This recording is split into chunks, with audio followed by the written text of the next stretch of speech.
Ол кезде тым кішкентаймын. Жасым шамамен 3 пен 5-тің аралығында болатын. Анам қайда барса да артынан ілесіп алмайтымын. Менің жалғыз есімде қалғаны, ол мені арқалап және ат болып ойнатушы еді. Бірақ қазіргі күндері оны ойлауды да қойдым.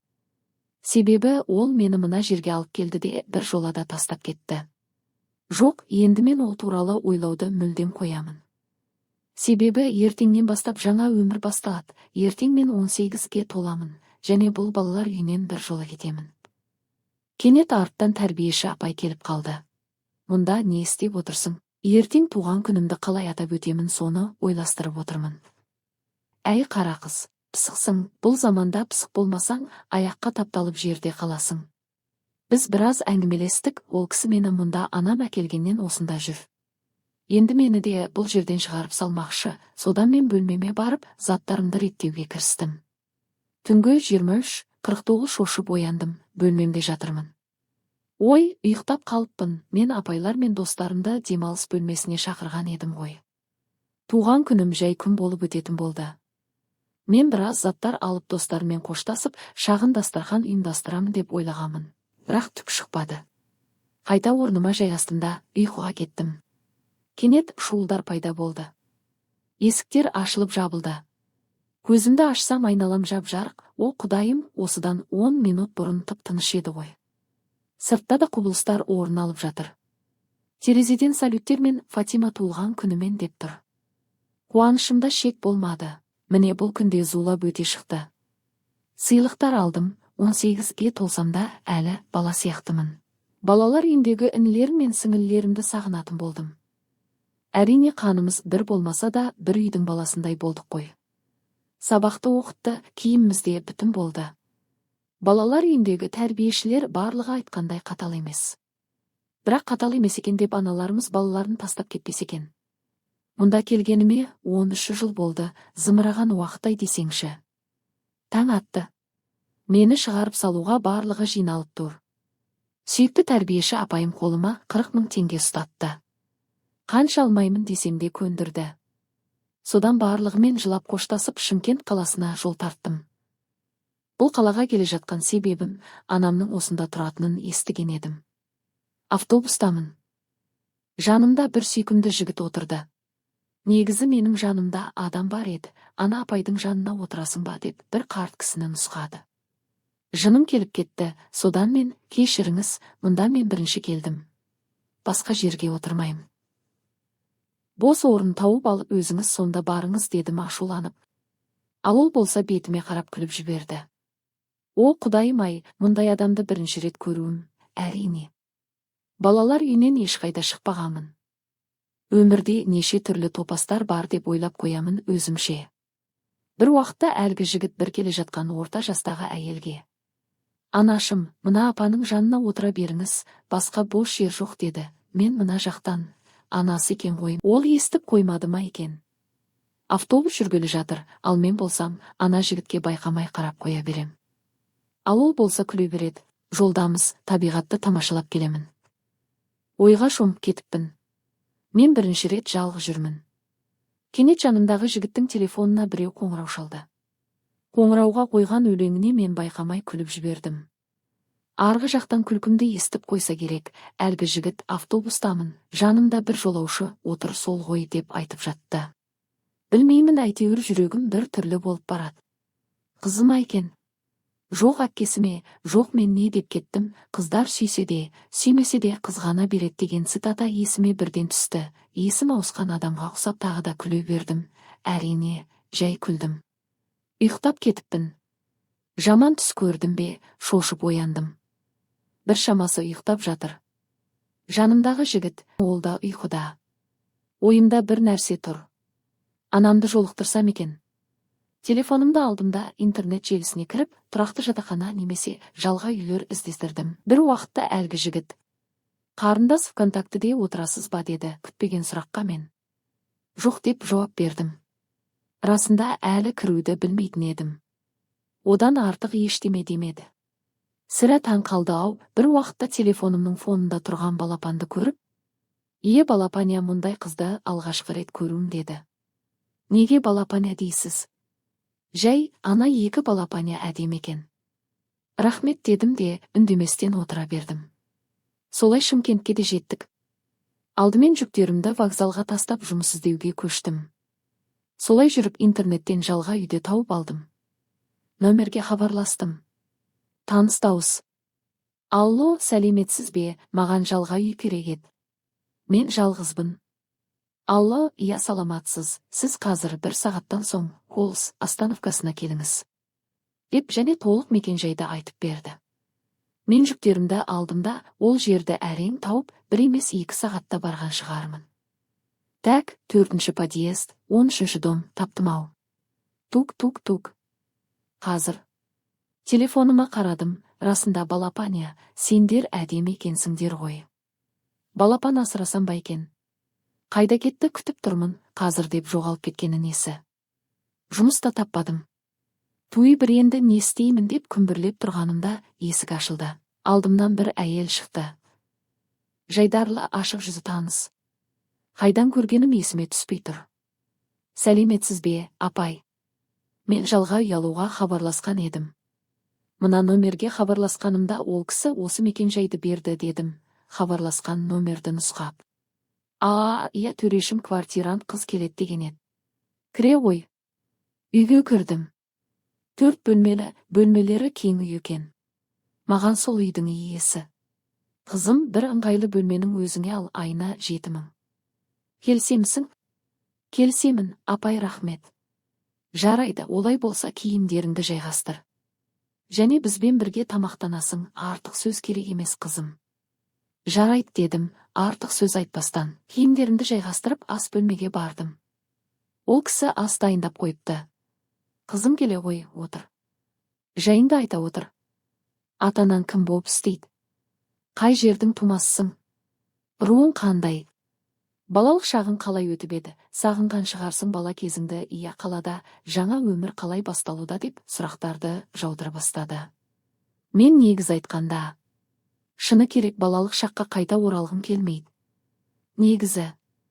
Дей бергенімде кенет. Есік қағылды. Тук. Мен ашайын. Жоқ қызым, отыра бер.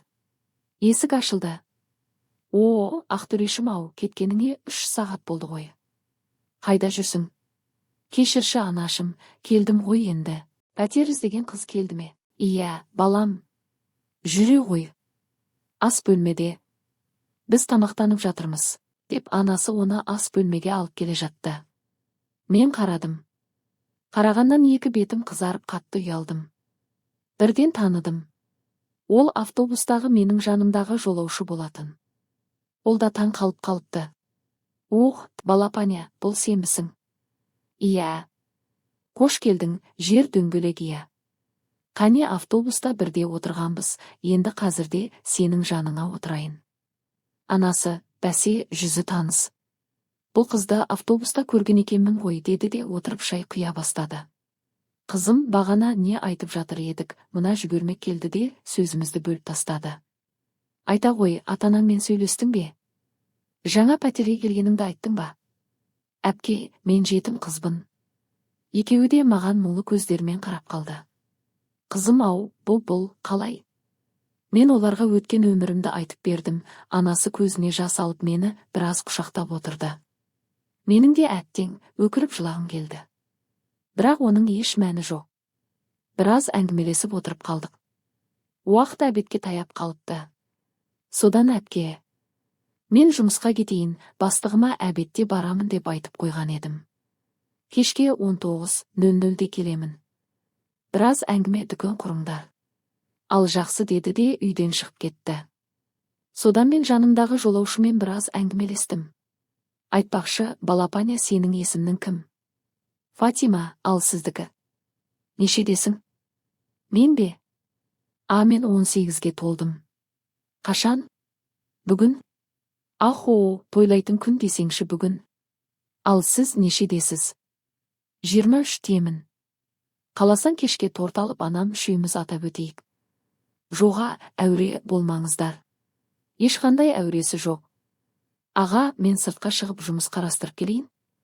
2-3 жерге баруым керек еді. Жарайды, мынау үйдің кілті деп кілтті ұсынды. Мен жарайды дедім де, сөмкемді алып сыртқа шығып кеттім. Қала іші, әйтеуір ары-бері жүріп жатқан адамдар. Қыс мезгілі болса да адам сыртта көп. Тоңып қалған жоқ па екен, остановкаға бардым.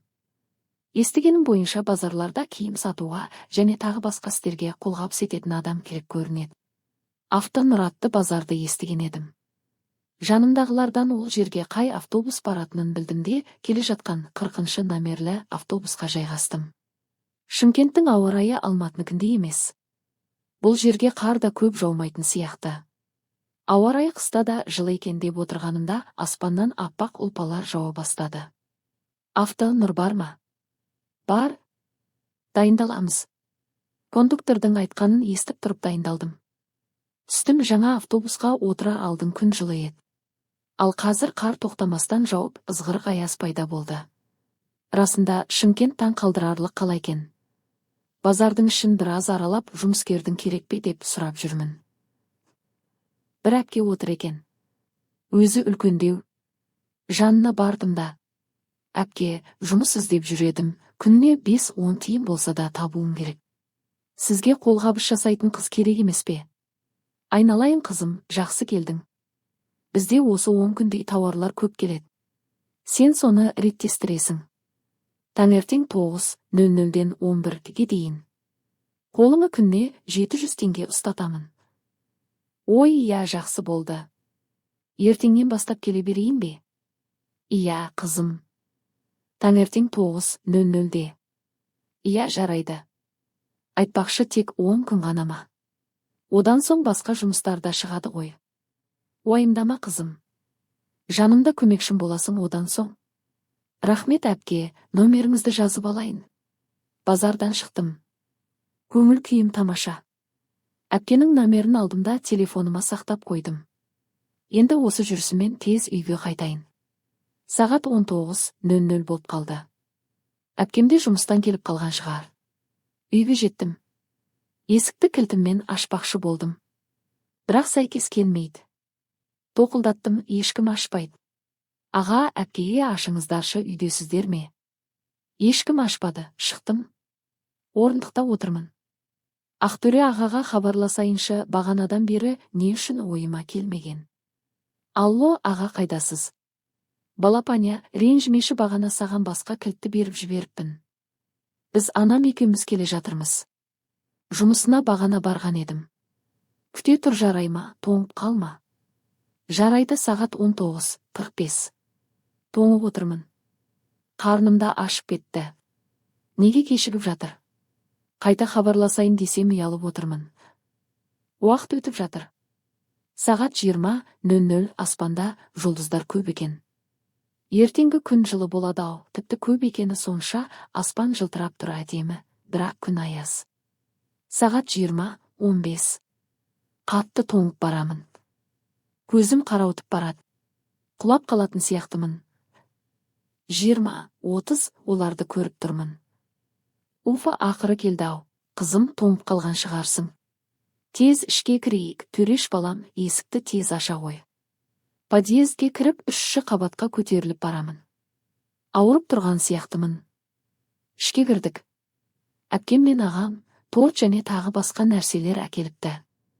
Дастархан жасап, туылған күнімді осында да атап өттім. Түнімен табиғатты тамашалағанды жақсы көремін. Содан балконы бар бөлмені таңдаған едім. Шаршадым ба, бөлмеге кіріп төсегіме жаттым. Ұйықтап кетіппін.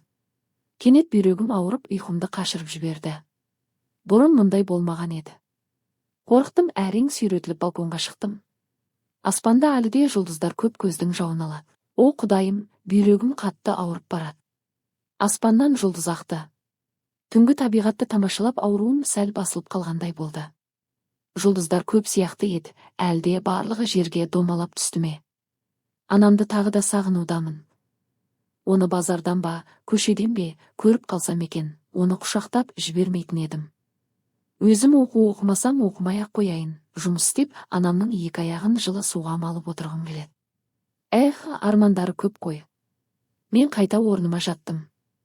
Ұйықтағым келеді, бірақ қайтадан бүйрегім қысып ауырып барады. Бірақ шыдадым. Әйтеуір таң атты.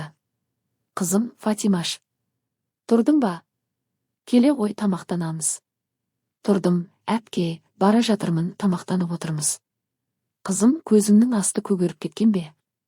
Неге түрің бозарып тұр? Әлде төреш сияқты сен де түнімен телефон шұқылап ұйықтамадың ба? Әпке, жоға, бәрі дұрыс. Тек ұйықтай алмадым. Ұйқым келмей. Сондықтан ғой. Әй, жарайды, сонда да өз-өзіңізді күт. Айтпақшы, жұмыс таптың ба? Иә, базарда 9:00-ден 11:00-ге дейін тауар алуға көмектесемін. Күніне 700 теңгеден беріп тұрады. Жақсы болған екен. Қай базар? Автонұр. Менің жұмысым оған жетпей бір остановкада төрешті тұрғызайын, тамағын ішсін, сосын екеуміз бірге шығып кетейік. Жарайды, мен мына жерді жинастырайын.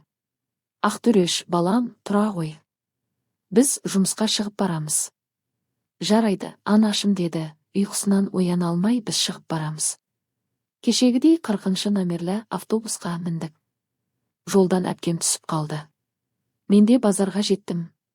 Барып бірден жұмысқа кірістім. Аяз әлі бар, жерде ұлпаланып аппақ қар жатыр. Қыстың күні болса да адамдар топырлап жүр. Өте көп, міне, біттім. Еңбек ақымды қазір ғана алдым да қайтарға ыңғайландым. Шаршаппын, сәл отыра тұрайын дедім. Сағат 11:15. Тұрғалы жатқанымда бүйрегім қатты ауырып кетті. Тұра алмай 10 минуттай отырдым. Содан әрең тұрып автобусыма отырып алдым. Үйге әзер жеттім. Үйде Ақтөре аға бар екен. Ол бозарған түрімді көріп шошып кетті. Не болды? Кел, кір тезірек. Аға, ештеме болмады. Тезірек кірмен скорый шақырамын. Аға, керек емес. Айтқанды тыңда, тезірек бөлмеңе барып жат. 700 теңге үшін денсаулығыңды құрпақпысың. Жарайды, аға. Бөлмемде жатырмын. Ақтөре ағадан ұят болды. Кенет 2 ақ халат киген жігіттер кіріп келді. Не боп қалды? Қай жеріңіз ауырып жатыр? Бүйрек қой. Иә, бүйрек қой дейді. Қазіргі қыздар өздерін күтпейді. Желең жүресіз.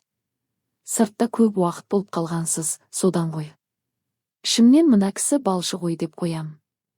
Осылай әңгіме айтып отырып, ауруын басатын дәрі салды. Дәрі-дәрмек жазып берді. Өзім ақша таппай жүргенде, бүйрегімде ауырып бір ауырмайтын кезде. Олар шығып кетті. Маған ауруханаға қаралуымды өтінді. Арғы жақтан Ақтөре аға келіп жанымда біраз отырды. Анам келген соң, дәрілерінің тізімін бер. Оның дәріханада танысы бар, әкеліп береді. Жоқ, әпкеме айтпай-ақ қойыңызшы. Не үшін? Мені жұмысқа жібермей қояды ғой. Сонда сен мені жібермей қоймайды ма екен деп ойламадың ба? Аға, үндеме. Жарайды.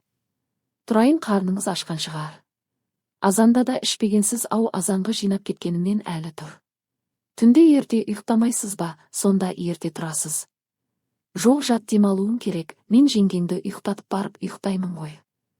Жүрегім зу ете кетті. Бірақ білдіртпегендей. Ол распа, қане көрсетіңізші суретін. Бет ашарда көресің дейді, адамның ашуына шығарып, әйтеуір көндірдім, жаныма келіп оның суретін көрсетті. Біраз әңгімелестік. Ұйықтап қалған екенмін. Ағамның әңгімесін тыңдап жатып, ал ағам жанымда ұйықтап жатыр. Оған қарап жатырмын. Сондай сүйкімді, жаным сол, әй, жоқ, не деп кеттім. Әй, жүрегім, тыңдашы, ол жоқ, оны аға ретінде қабылда жүрегім. Не болып кетті, оны неге қызғанамын? Неге? Ағам деп сыйлап жүрген жанды жақсы көріп қалған сияқтымын. Жоқ, ол менің ағам. Қазір махаббатпен азап шегетін уақытым емес. Арада 2 ай уақыт өтті. Алдында айтқандай Гаухар әпке мені әлгі жұмысқа жібермей қойды. Ол кісіге жағдайымды айттым. Танысы арқылы менің дәрілерімді алып берді, қазір жағдайым жақсы. Кейін Гаухар әпке маған анашым деп айтшы деді. Түсінбей қалдым, бір жағы қатты қуандым. Ойланбастан келістім. Содан қазір мен Шымкент қаласындағы балалар үйіне тәрбиеші болып орналастым, әрине анам көмектесті. Менен тіпті пәтердің ақшасын да алмады. Және тағы бір жағдай, мен Шымкент қаласындағы жаңа технологиялар колледжіне экология мамандығы бойынша 2-ші курсқа қабылдандым. Сабаққа барып жүрмін. Жұмысқа да үлгеремін. Жұмыстан келдім. Кешкі асты дайындап жатырмын. Ағам мен анам әлі келмеді. Бірақ мен енді отырып тамақтанып жатқанымда келді. Ағама өзімше енеңіз сүйеді сізді деп қоямын. Сондай сөз бар еді ғой, егер ас ішіп отырғанда келсе енесі сүйет дейді. Тамақтанып болып, біз Ақтөре ағамен біраз әңгіме айттық. Анам ерте жатып қалды. Ақтөре аға қызын айтады, үйтеді, бүйтеді дейді. Жұмысқа тұрған, сол жұмысы туралы айтады. Бүгін айтты тағы сол қызы, оның 2-3 күннен соң туылған күні, не сыйлаймын сендерге, өзі не ұнайды дейді. Білмеймін дедім. Ей балапане, айтшы, не ұнайды қыздарға, қызсың ғой. Ту аға, мен енді қызыңыздың не ұнататынын білмеймін ғой. Жүргендеріңізге 1 жыл болыпты ғой, не жақсы көретін осы уақыттарда неге біліп алмайсыз деп ашуланып бөлмеме кетіп қалдым. Артымша келді. Саған не болды? Ештеме аға, бүгін қатты шаршаған едім, ренжімеңізші. Мен демалайын. Жарайды, қайырлы түн. Бөлмемізге ұйқыға жаттық. Шынымды айтсам, ағамның ол қызды маған айта бергеннен мезі болдым. Мені қызғансын деп бәрін тура әдейі жасайтын сияқты көрінеді. Таңертең асымызды ішіп үшеумізде жан-жаққа тарадық. Азанда сабағыма бардым. Колледж үлкен, әзір ешкімді танымаймын. Сондықтан шығар қызықсыз. Сабақтан шығып мен жұмысыма бардым. Балалар үйінен кішкентай баланы көрдім. Жаңадан келді. Оны анасы тастап кетіпті, маған мүгедек бала керек емес деп. Қандай қатыгез ана. Ана деуге де тұрмайды оны. Жарайды, Алла жазасын берер. Ол балақай иттерді жақсы көреді екен. Жанында бір иті бар. Мен ол балақаймен таныспақшы болып жанына бардым. Сәлем, балақай, есімің кім? Оңғар. Ал мына досыңның есімі кім? Бұл Тарлан. Нешедесің? 5-темін. Мектепке баратын жасқа келіп қалыпсың ғой балақай. Үндемеді, артық ештеме айтқысы келмеді. Итім құшақтап алған, өзі арбада ешкіммен араласпайды, тек бір шетте отырып болды. Оған білдіртпей сыртқа шығып жылап алдым. Кейін басқа балаларға бардым. Көктем мезгілі. Наурыз мейрамы келе жатқан еді. Кішкентай балапан қыздарды биге дайындадым. Үйге қайттым. Үйге ағам мен анашым келіп қойған екен. Кешкі асты іштім де сабағымды оқып жаттым. Телефоныма қарасам, бөтен нөмірден сымс келді. Ештеме жазбаған, тек нүкте тұр. Түсінбей қалдым. Ол нөмерге хабарласып көрдім. Алды, бірақ үндемейді. Тұтқаны қоя салды. Тағы хабарластым. Алло, кімсіз, сөйлесеңізші. Алло деймін. Неге маған сымс жібердіңіз, жауап берсеңізші. Тұтқаны қоя салдым. Кенет есігімді біреу қақты. Кім? Мен ғой, Ақтөре. Кіре беріңіз. Бөлмеге кіріп келді. Сабағың қалай, жақсы ма? Жақсы, шүкір. Жұмыстың ше? Шүкіршілік. Жалпы жұмыстың жақсы жүріп жатыр ма? Жақсы. Жағдайдың жақсы ма? Иә, жақсы ғой. Ағама не болған? Мұнысы нес? Мұндайды жоқ еді. Жағдайымы сұрай бергені нес? Жарайды, аға, мен ұйқыға жатайын. Не ғой, балапаня? Мен? Иә. Жай ештеме, қайырлы түн. Сүнсем бұйырмасын, оған не болды? Таңертең бірге асымызды ішіп отырмыз. Ақтөре ағамның көңіл күйі жоқ. Анам оған. Төрешім ау, не болды, мазаң жоқ? Ештеңе анашым, мен кеттім жұмысқа. Тұрды да жұмысына кетті. Одан соң анамыздың екеумізде тамағымызды ішіп, ол жұмысқа, мен сабаққа кеттім. Колледждемін, Ақтөре аға ойымнан кетпей жатыр. Оны мұндай жағдайда ешқашан көрмеппін. Бірақ мен оны бұрынғыдай жақсы көріп жүрген жоқпын, себебі оның қызы бар, ол менің ағам ретінде, оның анасы менің анам. Сабақтан шығып балалар үйіне бардым. Оңғарға барғанымда итін серуендетіп жүргенін, және ешкіммен сөйлескісі келмейтінін жұмыстасым айтты. Жарайды деп, биге дайындалып жатқан қыздарыма бардым. Биге дайын тұр. Бұлардың барлығын ата-анасы тастап кеткен. Естуімше олардың бірінде денсаулығында ақау бар, бірін әкесіз болған соң тастап кеткен, кейбірлерін жағдайы болмаған соң әкелген, ал бірін қатыгез аналар далаға тастап кеткен. Мұңды жүзіммен қарап, олардың көңілдерін түсіргім келмеді. Оларға ұлттық биімізді үйретудемін. Өздері сондай ақылды. Міне әйтеуір Наурыз мейрамы келді, қыздар керемет билеп шықты. Өздері де қуанды, халықты да қуантты. Басқа да балалар болды. Ән айтты, би биледі, ойындар ойнады. Жалпы қызық болды. Бірақ мен оңғарды әлі алаңдап отырмын.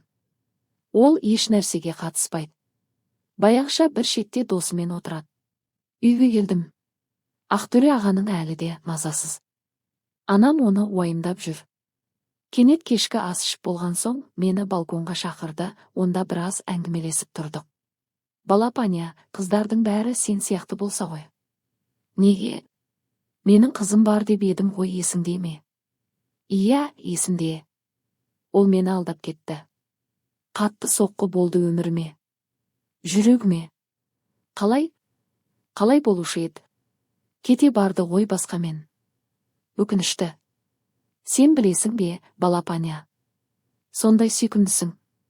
Рахмет. Оқасы жоқ, жарайды, қайырлы түн, демалып ал. Жақсы сізге де. Бәсе, ағамның неге көңіл күйі жоқ десем. Ол ақымақ қыз менің ағамды бағалай алмады ғой, топас. Ашуым шығып не айтқанымды өзім білмеймін. Таң атты. Тағы да асымызды ішісімен әр жаққа шашырап кеттік. Сабақтан отырдым. Кенет сырттан бір кісі келіп, сәлеметсіз бе? Фатиманы бола ма?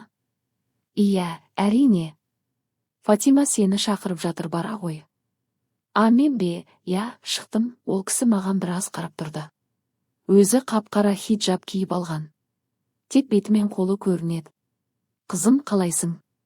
Мен сізді танымадым. Жарайды, мен сені сыртта күтемін. Сабағың біткенде шық деді де кетіп қалды. Түсінбей қалдым. Мұғалімім. Фатима, ол саған кім болады? Шолпан Самандаровна, оны мен де танымаймын. Бәрі ду етіп күле жөнелді, танымасаң ол сені қайдан біледі? Сабақ бітті. Сыртқа шықсам ол кісі мені күтіп отыр. Қызым, мұнда келші, мұндамын. Отырдым, маған уағыздар айта бастады, содан мені бір жерге алып бара жатты. Кенет есімді енді жинағандай болдым. Тоқтаңыз, сіз кімсіз, мені қайда алып барасыз? Мен сенің анаңмын. Немене, жіберіңіз қолымды. Енді есіңізге түстім бе? 13 жылдан бері қайда жүрсіз, 13 жыл, 13. Қызым, саған түсіндірейінші, мен сені некесіз тудым, 5 жыл басқа елде сені жасырып бақтым. Бірақ болмады, елге қайтуым керек болды. Сосын сені атанам білмес үшін детдомға тастадым. Қызым, ол кезде менің қандай күйде болғанымды түсінбейсің ғой. Сені онда барған соң намаз бастадым. Алланың алдына барған екенсіз, сәждеге бас қойған екенсіз. Сонда бұл ісіңізге ұялмадыңыз ба? Қызым, кешірші. Енді ғана есіңізге түстім бе? Қандай панасыз сіз өзі. Қызым, менімен жүрші. Менің қазір өз отбасым бар, анам бар, және ағам бар. Дедім де кетіп қалдым.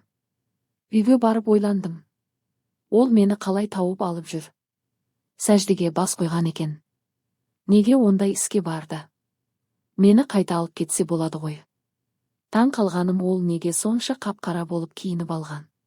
Жан дүнием тас, талқан болуда, сұмдық. Сұмдық-ай, мен некесіз туылдым. Әрдеңені бір ойлап ақыры ұйқыға жаттым. Таң атты. Түсімде де сол қара жамылған әйел. Тұрсам да жатсам да көзіме елестей берді. Ол расымен анам ба? Қызым, тұрдың ба? Иә, анашым. Сені ағаң оқу жағында, сені тез келуін сұрады. Неге? Бүгін маған демалыс қой. Бара ғой, білмеймін, әйтеуір тез келсін деді. Жарайды, жиналып оқуға қарай шықтым. Колледждің алдында ағам тұржанда бір иер кісі бар. Ағам мені көрді де жаныма келді. Кеше колледжінде не жағдай болды? Не қылды аға? Маған мұғалімің кеше қара киінген әйелдің сені іздеп келгенін және сыртта екеуіңді көргенін айтты. Ол кім? Ол маған өзін анаңмын деп таныстырды. Қалай сонда? Өзімде түсінбедім, мен бұны жайында қалдырмаймын. оның анаң не анаң емес екенін тексеруіміз керек. Былай істейік. Қазір ол саған тағы келуі мүмкін. Онымен бірге жүріп тарағын не, шашын немесе денесінен аздап қан алуға тырыс. Байқатпай. Мен және патрульді қызмет бар артыңнан еріп жүреміз. Келістік. Ағам айтқандай ол маған келді. Онымен ештеме болмағандай бірге жүрмін, амал жоқ, ағам артта келеді. Мен кенет аяғымды ыңғайсыз бастым, содан ол құлап қалды. Содан қолы қанап кетті. Мен қолын алып қанын аузыма жинадым. Кішкене ыдысыма білдіртпей түкіре бердім. Сосын мен оған жұмыстарым бар деп кетіп қалдым. Ол кісі маған ештеме де демей кетті, әлгі қанды ағама алып бардым. Ол ауруханаға барып дінік сараптамасын жүргізуге кірісті. Және менен де қан алып кетті. Мен балалар үйіндемін. Оңғарға бардым. Сен неге көп сөйлемейсің балақай, ойында не жатыр, айтшы қане? Ештеңе. Анаңды сағындың ба, айтшы қане? Мен анамды жек көремін. О Алла, 5 жасар баланың аузынан мына сөз қалай шықты? Неге? Ол мені осында тастап кетті, маған былай деді: сенің әкелерің көп, және менің балаларым да көп болады. Дені сенікінен мықты баланы әлі талай туып аламын. Ал сен өзің сияқтылармен осында қал, және итіңмен. Мұндай қатыгез ананы бірінші рет көруім, әкелерің көп дейді ме? Не деген ақымақ әйел еді өзі. Тағы баласына не сұмдық әңгіме айтқан. Жиналыс бөлмесіне кірдім, оңғардың денсаулық туралы қағаздарын көріп отырдым. Дінік сараптамасы да бар екен. Бұл балақайды да біреу баласына ұқсатқан көрінеді. Бір уақытта ағам балалар үйіне кіріп келді. Балапаня. Ентігіп кеткен. Не болды аға? Ол сенің анаң? Не, анам ба? Иә. Тоқтаңызшы, мұнда оңғардың да сараптамасы бар екен. Бірақ анасы бола тұра оны тастап кетіпті. Маған ДНК сараптамаларын беріңізші. Міне ал. Мынау менің анам болса, мынау оңғардың анасыныкі. Тоқта, оның анасы мен менің анамның ДНК-лары бірдей ғой. Оның анасының аты Перизат, менікі де солай. О, құдайым аға, оңғар екеуміз бір ананың балаларымыз ғой. Мен тезірек анамды табуым керек. Тоқта, бірге барамыз. Біз оны таппадық, үйін әрең таптық. Көршілерден сұрасақ, екі үлкен сақалдары бар еркектер оны әуежайға барамыз деп сүйреп кеткен көрінеді. Ол басқа дінге түсіп кеткен көрінеді. Және мені де өз дініне тартпақшы болған. Біз әуежайға асықтық. Барып барлық кассалардан Перизат есімді іздедік, соңында таптық. Бірақ ол ұшып кеткен. Сирияға. Иә, Сирия. Таң қалдым. Бұл дүниеге келгеніме өкініп кеттім. Тағдырға әбден налыдым.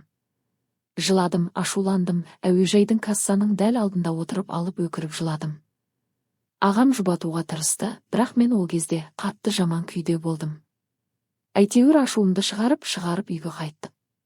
Кешке дейін мазам болмады, ештеңе ішпестен жаттым. Әлі анамды ойлаудамын. Бірақ басқа дінге түскендер өз дініне қайта орала алмайды. Және Алла үшін жанымызды береміз деп Сирияға соғысқа кетіп қайта оралмайды деп естіген едім. Ағам анама барлық жағдайды айтып берді. Мен анам мен ағама сабағымды сырттайға ауыстырамын дедім, олар келісті. Ертеңіне колледжге бардым, әйтеуір бірдеңе қылып сабағымды сырттайға ауыстырып алдым. Бұларда бір қырсық қой. Осындай жағдайымда ашуымды одан да қатты шығарды. Анау мынау деп жүріп алды. Жұмысымды бітіріп балалар үйіне бардым. Оңғарға сықтым. Менің бар ойым екеуміздің ДНК-ны тексерту еді, әкеміз туралы білгім келді. Оны алдап көндіріп сәл қан алдырдым қолынан. Ауруханаға бардым. Сәлеметсіз бе? Иә, не керек, айта беріңіз. Мен бауырым екеуміздің ДНК-мызда келген едім. 105-ші кабинетке барасыз. Рахмет, мен ДНК-ны дәрігерге бердім, күтіп отырмын.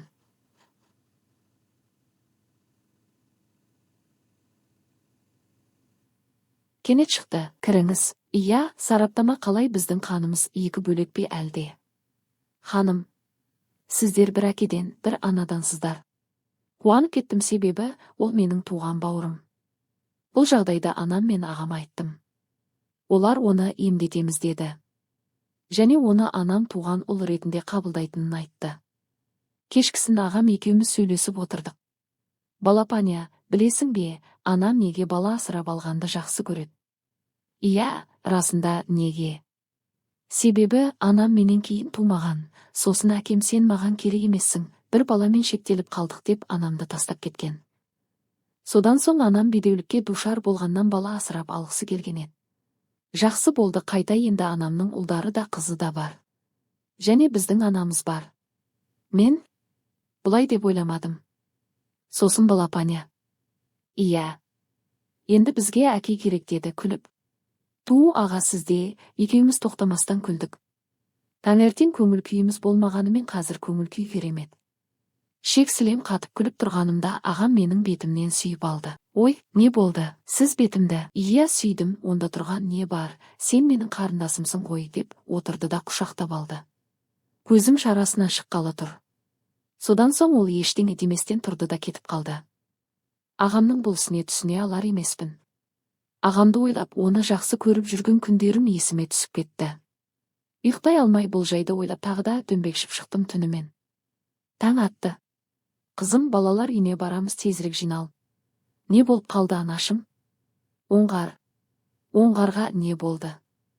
Қатты ауырып жатыр екен, Фатимаш қызым, ол сені сұрап жатыр. Анашым. Тезірек барайықшы. Ақтөреш балам, ұйқымнан тұрда тамақтанып ал, біз қазір келеміз. Жарайды анашым, міне тұрдым. Балапаня, саған не болды? Түрің бозарып кетіпті ғой, ұйқың қанбады ма? Менің орныма анам жауап берді. Балам, қызға тиме, келген соң өзім бәрін түсіндіріп беремін. Анашым, мен оған тиісіп жатқан жоқпын ғой. Балам, болды. Анашым, ашуланбашы, ол жай осындай кезде сүйкімді болып кетеді. Балам, әзілді қой, біз шығып барамыз, есікті құлыптап ал, тамағыңды іш. Жарайды. Ағама не болған менің түріме қарап күледі. Бетіме біреу бір нәрсе жазып қойғандай. Уф, ұйқымнан тұрғаным, жаңа есімді жинай алар емеспін. Асығып жүріп ақыры шығып, балалар үйіне жол тарттық. Көзімнен жастың қалай шыққанын білмеймін. О, Аллам, туған анамды алыстаттың, енді әрең тапқан бауырымнан алыстата көрме. Балалар үйіне келдік. Оңғар. Ол қайда? Оның жағдайы нашар болған соң жедел жәрдем алып кетті. О, құдайым. Мен мекенжайды алдымда анамды ертіп ауруханаға бардық. Сәлеметсіз бе? Мен Оңғарға.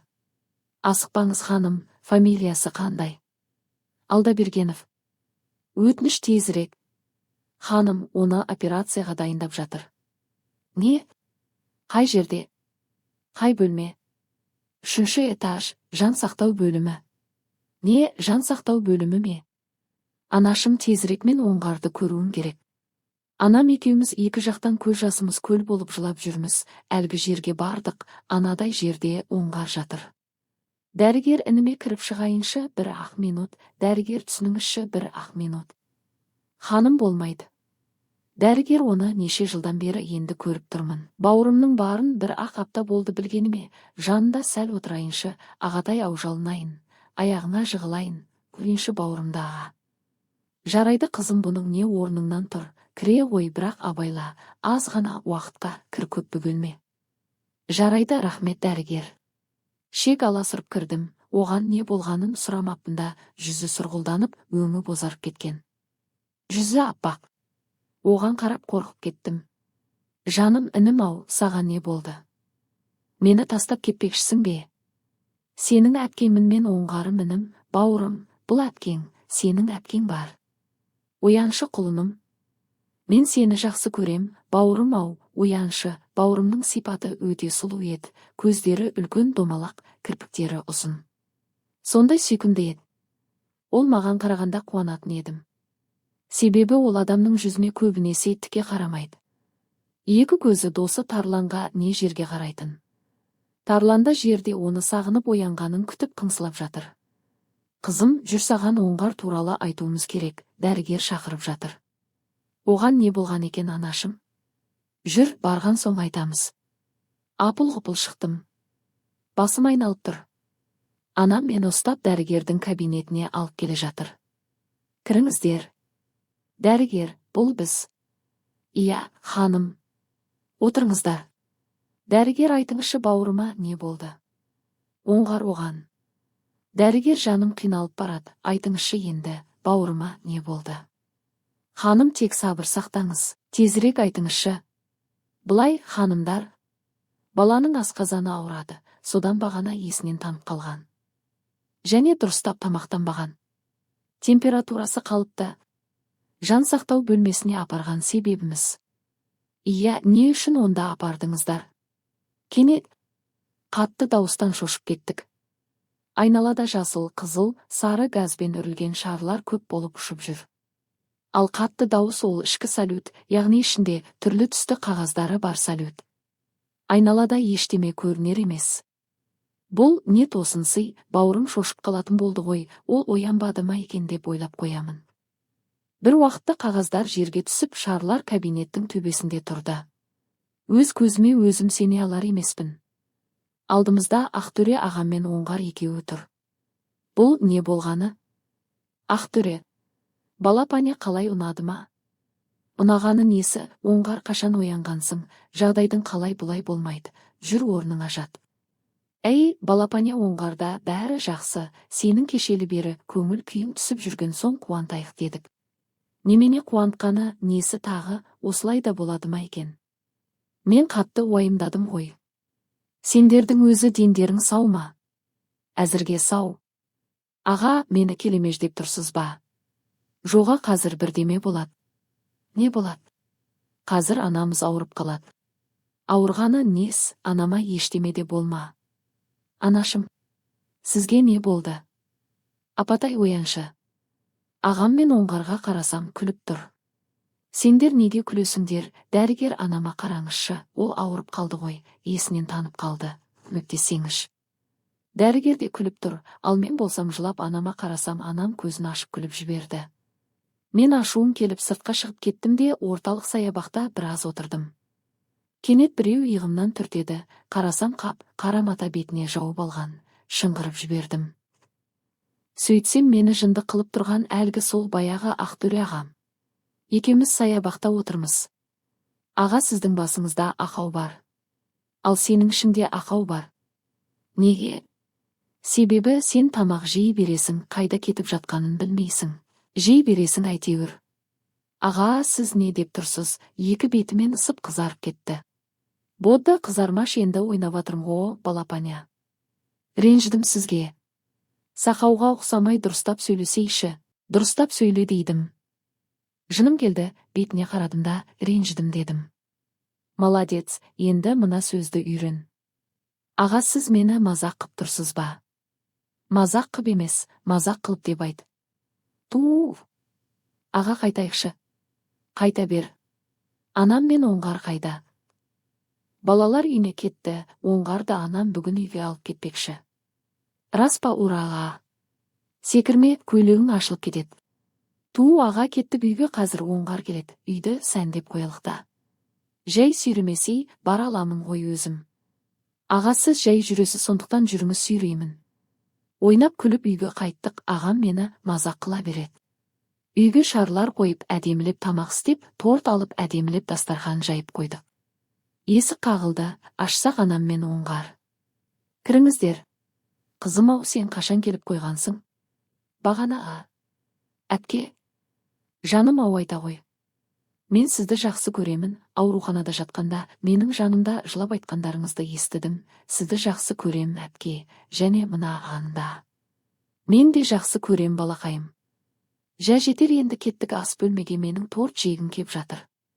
Бәріміз отырып торт жеп тыңқиып тамақтанып алдық. Түн мен бірдеңені ойлап қатты уайымдадым. Егер Оңғардың аяғы жазылмаса, өмір бойы арбамен жүре бере ма? Есік қағылды. Кім? Балапане, ұйықтап қалмадың ба? Түс көріп жатырмын. Ол кіріп келді. Мен сізге кір деген жоқпын ғой. Кір деп айтайын деп жатыр едің ғой. Ту, аға, неге жыныма тие бересіз? Балапане.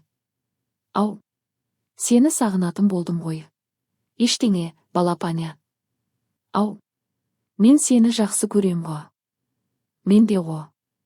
Ағалы қарындас ретінде деп ойласам, ол маған сүйем ғой сені дейді ғой, не айтарымды білмей. Аға қумаңызшы дей салдым. Жарайт, қумайым, қайырлы түн. Қайырлы түн. Тура бір мен ертең басқа жерге көп уақытқа кетіп қалатындай маған ұзақ қарап, сағынатын болдым ғой дейді ғой, осы ағамды түсінбей ақ қойдым. Таң атты. Анам бөлмеме келді. Қызым, бір нәрсе айтуым керек. Айтыңыз, не боп қалды? Мен ол жаққа барайын десем жұмысымнан жібермей жатыр. Сондықтан, қайда анашым? Калифорния, ақш мемлекетінде. Тым алыс қой, неге? Сол жақта бір үлкен дәрігер бар, бұл жақтағы бір танысым айтты, ол кісіге айтып қояды.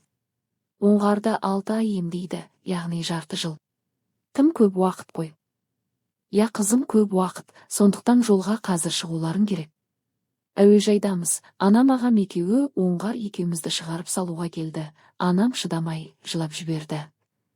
Мен де жыладым, ұшаққа отырдық, ағам кетіп қалыпты, ал анам тұр, ағамның кеше сағынатын болдым ғой деген сөзін енді түсіндім, мендегі махаббат оты сөнгенде оныкі жаныпты.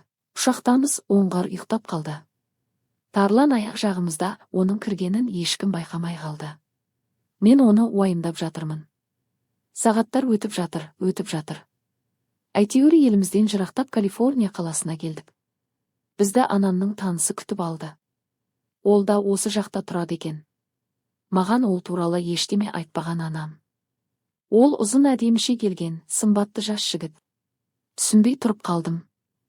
Сіз бе менің анамның танысы? Ол күліп, мен сіздің анаңыздың танысының кенже баласымын деді. Мен әзілдеспекші болып, анамның танысының баласының, кіші баласының ортаншысының үлкенінің, жиенінің ортаншы қызының кенже баласымын десеңізші дедім күліп. Ия, күлкілі, менің есімім Жомарт, мені енді Жомарт мырза деңіз. Есіміңіз мінезіңізге сай емес екен. Көлікке отырыңыз. Тоқтаңыз. Не болды? Мына итті қалай ертіп келдіңіз? Қолыммен жетектеп келдім. Әзілдескенді ұнататын секілдісіз. Ал сіз ұнатпайтын секілдісіз. Кеттік. Отырыңыз. Отырып жатырмын. Олай болса жүрелік. Жолдамыз, бұл ел біздің елден мүлдем өзгеше. Туған еліңе не жетсін. Келгеніміз қазір болса да қайта елімізге қайтуға асықпын. Біз қонақ үйге жайғасып алып, ертеңіне дәрігерге бардық. Ол операцияны көп созбай 2 сағаттан соң жасайтынын айтты. Оңғар шыдамай жылап жіберді. Мен жұбаттым. Амал жоқ, оның аяққа тік тұру үшін елімізден жырақтап осында келдік. Енді 6 ай бойы бұған шыдап жүруіміз керек. Оңғар қатты қиналатын болды. Онымен қосып мен де жыладым. Оны операцияға дайындадық. Ол маған ұзақ қарады. Не болды балақай? Әпке, мені тастап кетпеші. Мен сені тастамаймын құлыным. Жоқ әпке, мен қорқамын. Батыл бол, ештемеден қорықпа, ары кетсе 1 сағатқа созылады. Сосын сен жүгіріп ойнайтын боласың. Жазылып кетесің, кейін үйге барып Ақтөре ағаңмен ойнайтын боласың. Жарайды әпке, сіз жыламаңызшы. Жыламаймын ботам. Ол Тарланмен де құшақтасып енді қайта көріспейтіндей бетіне қарап бірдеңелер айтып жатты. Дәрігер оны алып кіріп кетті. Уақыт зымырап өтіп жатыр. Не істерімді білмеймін, мен Оңғарға ары кетсе 1 сағатқа созылады деген едім, бірақ кіргеніне 2 сағаттан асып кетті. Сағат 09:30-да кірген, қазір уақыт 11:20, қатты уайымдап отырмын. Сағат 12:30 күтіп отырғаныма 4 сағат болды. Кенеттен медбике шықты. Ханым. Ол үндеместен кетіп қалды. Жүрегім қатты соғуда, одан сайын уайымдап жатырмын. Сағат 13:15. Әлі шықпады. Отырып алып жыладым. Иә, Аллах бауырыма жар бола көр. Сағат 13:30. Дәрігер шықты. Мен қуанып. Жағдай қалай? Операция бітті. Енді оның оянғанын күтуіміз керек. Не? Ол оянбай арғы дүниеге кетуі мүмкін. Мүмкін емес, сіз маған бұлай боларын ескертпедіңіз ғой. Сабыр сақтаңыз. Жыладым, тағы жыладым, тағы да жыладым. Тарланды құшақтап алдым. Ол да әйтеуір қыңсылайды. Ол да біліп жатыр ғой. Кенет бір нәрсе есіме түсті. Ағам мен анам осыдан 4-5 күн бұрын оңғарды ауруханада, жан сақтау бөлімінде оянбауы мүмкін деп менің көңілімді көтеру үшін ойнаған еді. Ол күні көңілім көтерілгенімен дәл қазір қатты уайым қысып отыр. Мен оңғарымнан айырылғым келмейді. Онсыз енді қалай жер басып жүремін? Ол менің бұл дүниедегі жалғыз туғаным ғой. Менің бауырым ғой. Дәрігердің рұқсатымен оңғардың жанына бардым. Кіп-кішкентай балапаным ақ төсекте қиналып демалып жатқандай. Жүзі солғын тартып кеткен. Оның жанында отырып та шыдай алмай жыладым. Оңғарым мені тастап кетпеші. Әпкеңді уайымға салмай ояншы ботам, мен сенсіз қалай күй кешем. Сенсіз еліме қалай жалғыз ораламын бауырым. Сен менің жүрегімсің ғой. Балапаным, бізді туған елімізде анамыз бен ағамыз күтіп отыр. Біз қайтуымыз керек. Ояншы ботам жаным, ау жаным қиналып барады. Ханым шығыңыз, оған тыныштық керек. Дәрігер, сәл отырайыншы, ол менің сөзімді елемеді. Жоқ, шығыңыз. Міне менің күйзеліп, бауырымды сағынып жүргеніме 1 апта 6 күн болды. Дәрігерлер оны 2 апта ішінде оянбаса өмірден өтіп кетуі мүмкін деді. Оның оянғанын күндіз түні Құдайдан тілеудемін. Анам хабарласуда. Алла, ботам қалайсың? Нашар анашым. Неге, не болып қалды? Оңғарымның жағдайы қалай, оянды ма? Жоқ. Не хабар, неге оянбайтын жатыр? Жылады. Білмеймін анашым, Құдайдан оны алмауын жалынып сұраудамын. Оның тіпті 2 апта ішінде қолы да қимылдамады анашым. Енді не істейміз? Құдайдан үмітімізді үзбей, қызым, жылады да тұтқаны қоя салды. Анамды да түсінемін. Балам деп санады оны. Баласы үшін қалай қиналмасын. Бұл ауыр күндер қашан бітейді екен, қашан? Оңғарым қашан менімен ойнайды? Қашан біз бірге әңгімелесеміз, қашан? Бүгін аптаның соңғы күні. Мен ауруханаға бара жатырмын. Оны бүгін не оянатын, не оянбайтын күні деп есептеді дәрігерлер. Сәлеметсіздер ме? Оңғар Алдабергеновтың әкесімін. Ол оянды ма? Кешіріңіз ханым, әлі тыныш қаласаңыз кіріңіз. Мен оңғарыма қарай жүгірдім, кірсем 2 апта бұрын қалай жатты, әлі де солай жатыр. Оңғар, ояншы, әпкең сені сағынды, оның қолдарынан ұстасам мұздай. Бір уақытты жүрек соңғысын бақылайтын аппарат тыңылдай бастады. Қорқып кеттім. Дәрігердің шақырдым. Олар келіп мені шығарып жіберді, тағы да жылап қалдым. Біраздан соң операция бөлмесіндегі дыбыстар бәсеңдеді. Дәрігер шықты. Дәрігер, айтыңызшы, не болды? Кешіріңіз, біз оның өмірін сақтап қала алмадық. Жүрегімнің бөлігісің ғой бауырым, мені тастап қайда кеттің? Ботам, ау, неге қалдырдың мені? Дәрігер, ол расымен де дүниеден өтті ме? Дәрігер, өтініш өтірік деңізші, өтінемін. Бұған төзуіңіз керек. Мен көмектесе алмадым. Ертең мәйітті алып Қазақстанға ұшыңыз. Енді мұнда қалудың қажеті жоқ. Не шара, анам кетті. Бауырым да кетті. Не дейсіз? Сізге емес. Жарайды, онда үйіңізге барып тынығып алыңыз. Жарайды дедім де қойдым. Бұл жағдайдан соң қалай тынығып тыныш жатамын, қонақ үйге келдім. Барлық жер тып-тыныш, қараңғы түсіп жатыр. Жылап-жылап 2 көзім үсіп кеткен. Заттарымды жинауға кірістім. Бірдеңені сезгендей Тарланда жаныма келіп аяғыма жармасты. Ертеңіне бауырымның мәйітін алып ұшаққа отырып еліме ұштым. Қазақстанға келдік. Анам шыдамай есінен танып қалды. Ал ағам болса мені жұбатуда. Оны жуындырды. Енді көмгелі жатыр. Оны алып кетпес бұрын жанына бардым. Беттері сұп-сұр. Шаштары мөлдір. Өте әдемі болып жатыр. Бір кезде ит үрді. Қарасам Тарлан, қуанып кеттім. Ол келді де менің аяғыма отырып, Оңғарға қарап жатты. Барлығы тып-тыныш болып қалды. Сосын бір таңғажайып болуда Оңғардың беті қызара бастады. Бір уақытта Тарлан оның дәл жанына барып, оның бетін жалай бастады. Адамдар бізге итті алыңдар десті.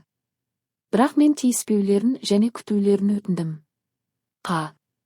Расам Оңғар көзін ашты, иә, ол оянды. Көзін ашты да жылап жіберді. Бұл құбылысқа таңырқап қалдық.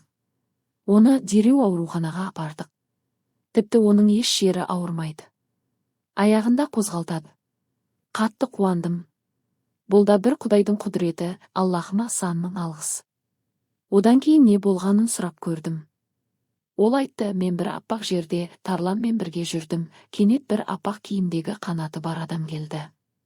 Бірақ сол кезде Тарлан кетіп қалды. Мен ол адамға қарамай Тарланның артынан жүгірдім де құлап түстім. Ауырсынып көзімді ашсам, Тарланым жанымда екен. Және сіздерде. Біз бұны ерекше құбылыс ретінде түсіндік. Анам мен ағам өте қуанышты. Ол 2 апта 2 күн ұйықтап жатқан екен. Ал оны өлді деп санаған күнінде ол ұйықтап жатқан екен. Бұл бір түсініксіздік құбылыс болды. Мен